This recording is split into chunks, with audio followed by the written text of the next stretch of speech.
Hey everyone. So I'm here to talk to you about how to set up for your chapter summaries for Refugee.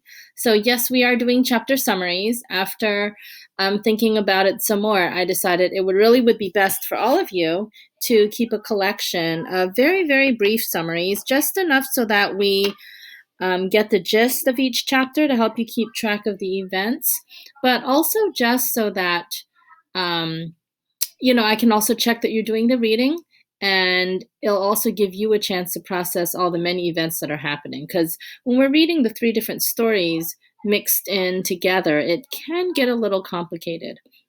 Now, keep in mind, these chapter summaries only need to be 1 to 3 sentences long. I really do not want a whole long paragraph. That is not what we're doing. You need to use strong verbs, key terms, and the most relevant details to piece together a summary of only 1 to 3 sentences. All right, so please keep that in mind. Note for each of my example ones here, I've kept it to 2 sentences for each one. And same as for you, you need to really weed out the main, very relevant details that we need to know and just include those, okay? So let's take a look at how this is set up. So I'm using my regular English notebook here, and so can you. Unless you don't have very many pages left, then you should get another notebook or some sheets of paper and staple them together. So for mine, I've reserved 12 pages in my notebook for the chapter summaries. Start counting from the very, very back of the notebook and count backwards 12 pages, and then you can start on the first of those 12 pages there.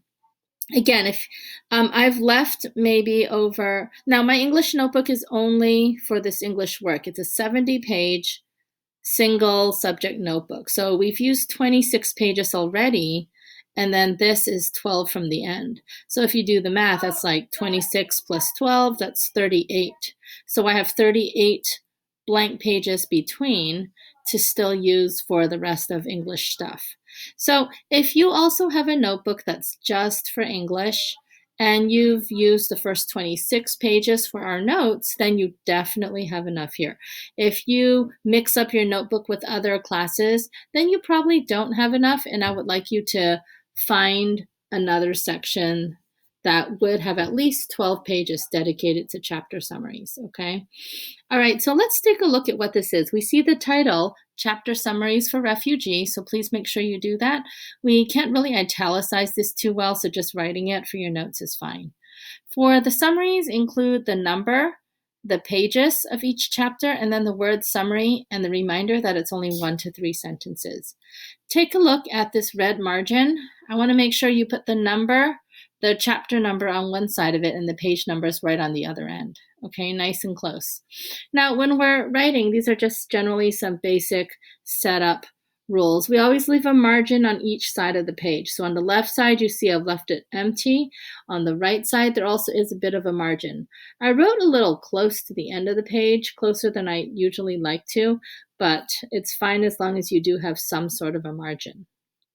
In addition to that, in between each chapter summary, I'd like you to skip a line. If you notice here on my example, there's a very clear line skipped between the two. I've managed to maintain an even space between right here following the lines in chapter 1 and 2 and 3. And you should also try and make your notes as neat as possible, linear, with invisible lines drawn and with these spaces well respected and kept to. Okay, so make sure that you have those. That's pretty much it. The first 3 you see right in front of you. You're welcome to just copy mine to make sure you have a good solid example. Again, we want to keep it to 1 to 3 sentences. We are staying focused on just the relevant details.